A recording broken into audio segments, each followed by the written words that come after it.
Nous allons voir dans cet épisode qu'avec Algolia, il est tout à fait possible de récupérer des nouveaux attributs. En plus des attributs qu'on récupère de la base de données, par exemple ici name, slug, description ainsi que body, on peut également créer des nouveaux attributs. Ou bien on peut modifier le conteneur d'un attribut. Par exemple ici, dans le contenu du body, je peux modifier tout cela pour remplacer par exemple coucou les gens. Voilà, il est tout à fait possible de faire ça avec Algolia. Alors, pour créer un attribut, par exemple, ici, il y a un attribut que j'aime bien, que je ne retrouve pas ici. C'est l'attribut PAF. En fait, j'aimerais récupérer directement le lien pour aller dans un article. Si je reviens dans l'application, pour aller voir un article, là, ici, j'utilise la méthode PAF. Si je vais dans Post Index, ici, j'utilise la méthode PAF pour aller dans un article. Ici, la méthode PAF me renvoie juste ici la route Post Show. Et il prend ici en paramètre la catégorie ainsi que le slug. Ici, c'est bien le slug qu'on renvoie. Là, maintenant, j'ai envie en fait de récupérer un attribut qui aura pour nom PAF. Et là, l'envoyer à Algolia pour aller directement à l'intérieur ici d'un article. Pour cela, il y a plusieurs solutions. On peut créer par exemple un getter. Alors, pour créer un getter, je le rappelle, on met le mot-clé get, on met PAF, et puis attribute. On met toujours en premier le mot-clé get et puis on finit toujours par attribute. Et les noms qu'on met à l'intérieur du mot-clé get ainsi que attribute, ça sera en fait l'attribut qu'on va créer. Ici, l'attribut aura pour nom PAF. Et là, je mets juste un return de la méthode PAF. Voilà. Alors, comment ça va se marcher? Là, en fait, on peut récupérer un article et puis utiliser l'attribut PAF. Attention, ici c'est bien un attribut et non pas une méthode. Du coup, là, ça sera un attribut. Alors, pour tester, ici, je vais enlever ces parenthèses. Du coup, là, ça sera juste un attribut et non pas une méthode. Donc, si je reviens à la page d'accueil, voilà. Et là, si je clique, ça marche. Du coup, là, je viens de créer un nouveau attribut. Maintenant qu'on vient de créer notre attribut, j'aimerais bien en fait l'informer à Algolia. Comme ça, Algolia pourrait récupérer l'attribut PAF. Alors, pour ce faire, ici, je peux mettre import pour voir si cela va marcher. Là, je réactualise. J'attends. Alors, je regarde. Ça n'a pas marché. Comme je te l'avais expliqué, Algolia récupère le résultat sous le format JSON. C'est un format qui est interprétable par JavaScript. Du coup, il faudrait transformer ici notre attribut PAF en attribut qui pourra être interprété par Algolia sous le format JSON. Et pour ce faire, on va utiliser une nouvelle propriété qui est très sympa. Ici, la propriété append. Cette propriété, en fait, a pour but de transformer un attribut à un attribut qui pourra être interprété et récupéré en JavaScript. Ici, l'attribut, c'est bien PAF. Allez, on va tester. Très bien. Là, je réactualise. Et là, si je regarde, voilà, ici, j'ai l'attribut PAF. Et là, je récupère bien le lien ici de l'article. Très bien. Après, il y a aussi une autre solution. Là, je commente ça. Il y a aussi une autre méthode qu'on peut utiliser qui s'appelle toSearchable_Array. Alors, cette méthode, en fait, a pour but de récupérer tous nos attributs et les envoyer à Algolia. Alors, par défaut, comme là, j'ai mis du vide, du coup là, j'ai une erreur. En fait, il faudrait mettre ici quelque chose. Si là, je mets un return de nul, pour voir si ça va marcher. Je renvoie. Là, j'ai une erreur. En fait, ce que je peux faire, c'est de mettre un vis et mettre ici la méthode toArray. Alors, en fait, ici, toArray contient tous les attributs qu'on va récupérer depuis la base de données. Là, je reteste. Là, ça marche. Là, je réactualise. Ici, ça a disparu la méthode PAF, comme tu peux le voir. Puisque la méthode PAF, comme je le rappelle, ici, je l'ai commenté. Voilà, là, je l'ai commenté. Du coup, là, Algolia ne récupère pas l'attribut PAF. Allez, pour créer un nouveau attribut, on peut en fait l'incrémenter. Alors, ici, comme c'est un tableau, je peux mettre ici un plus et incrémenter d'un nouveau tableau. Là, par exemple, je peux mettre paf. Et là, ça sera vis. Paf. Ça sera en fait la méthode paf. Soit ça sera la méthode paf ou bien l'attribut paf. C'est à toi de voir. Allez, je vais réimporter. Je réactualise. Voilà, ici ça a marché.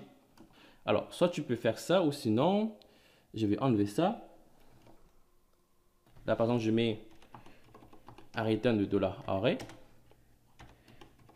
Et là, $array est égal à ça. Après, je peux l'ajouter. Comme c'est un tableau, j'ai mis paf égale à ici la méthode paf. Alors, pour te prouver que tout fonctionne bien, je vais commenter ça. Je vais réimporter. Je réactualise. Ici, comme tu peux le voir, l'attribut paf a disparu. Je peux refaire comme ça. Et là, je reteste. Je réactualise. Voilà, l'attribut paf est réapparu. Après, on va tester pour voir si on peut, par exemple, modifier le contenu du body. Alors, pour tester, je vais dupliquer ça. Et là, je mets body. Et là, à l'intérieur, je mets par exemple, coucou les gens. Allez, je vais tester. Je réactualise. Là, ça a marché. Coucou les gens. Alors, avec cette méthode-là, comme tu peux le voir, ça marche super bien.